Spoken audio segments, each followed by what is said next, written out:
Hello. I packed an extra pair of socks, but stuff still happened. So what's up? A British museum worker did not quite get the memo. Several items have gone missing from the storerooms at the British Museum. This is surprising because normally stolen goods end up at the British Museum. But apparently this one worker didn't get the memo and has since been fired, and now they're trying to recover the materials. It was nothing like super notable. It was like gold and gems and stuff, but nothing that was on display. They were just kind of keeping it for like academic and research purposes, but they still want it back. They're putting together an independent security audit of their practices, and they're gonna make like a strike force to try to get all this stuff back. I don't know. That's the whole story. Don't steal stuff. England. We're gonna regrow teeth.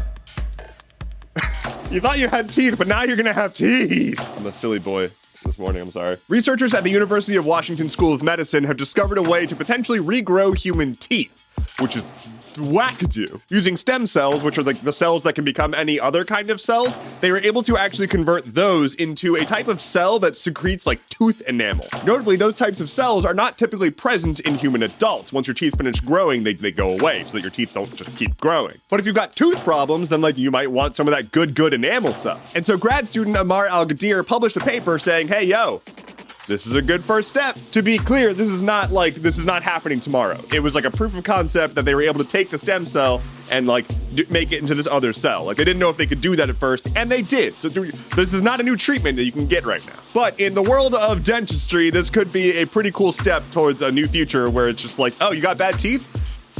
We'll make them better now. And with all of that out of the way, I'm going to talk to you now about pangolins. This is a pangolin appreciation space. So pangolins, they're like a mixture between an armadillo and an anteater, and they've got cool scales and they're good roly boys.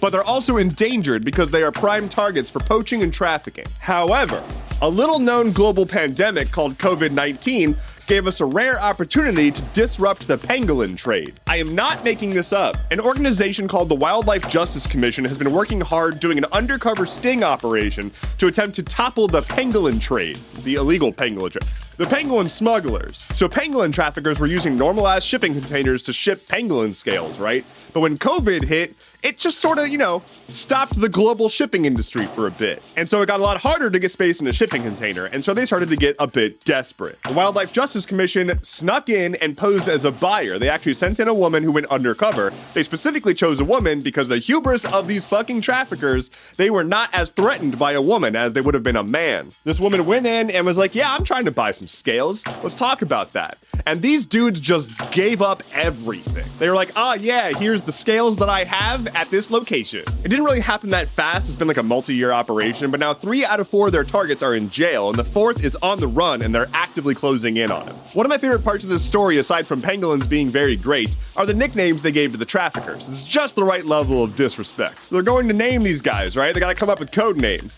One of them was named Big Mac, because the person who had to come up with the name was hungry at the time. And so they're like, okay, we'll call him Big Mac, because I want a Big Mac. And then, just as a kicker, they named his accomplice Fries. Big Mac and Fries are both in jail. On this day in 1634, Urbain Grandier was executed after being charged with witchcraft. I guess in this case it would have been sorcery, or warlockery. They did the thing that they did to witches.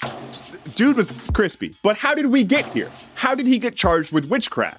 Let me tell you. So he was a priest, right? And the local mother superior, the big nun in charge, was apparently real into him. She saw him from afar and was like, yo, and she also apparently heard about his sexual escapades. And then he rejected her. After that, her and a bunch of other nuns accused him of bewitching them, sending a demon with them to go do evil shit and seducing them with magic. He was held and tried, and some of the evidence in his trial was a literal signed document that was claimed to be signed by both him and a demon. I'm talking literally Asmodeus. So either he bewitched a bunch of nuns using a demon, or they got something wrong somewhere along the line. But either way, he's no longer with us. Lightning round. Scientists have successfully recreated music being listened to by people by scanning their brains and running it through some AI. Speaking of AI, ChatGPT's financials are not looking super good, and they're kind of barreling towards bankruptcy. X, formerly Twitter, has now made X Pro, formerly TweetDeck, a paid-only feature. Tech YouTube channel Linus Tech Tips is really going through it right now. With what started with a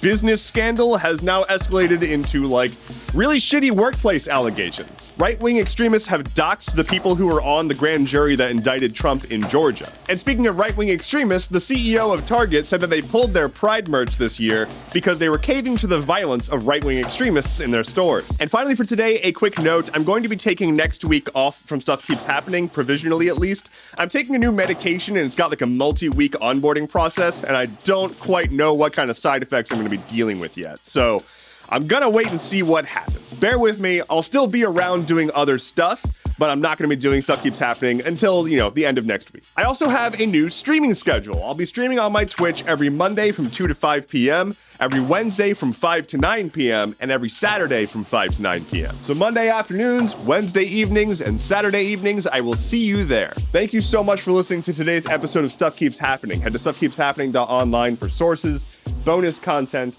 and probably an update on when I'll be back. My name is Endeavorance. I'll be back when I'm back, probably in about a week. Take care and be well.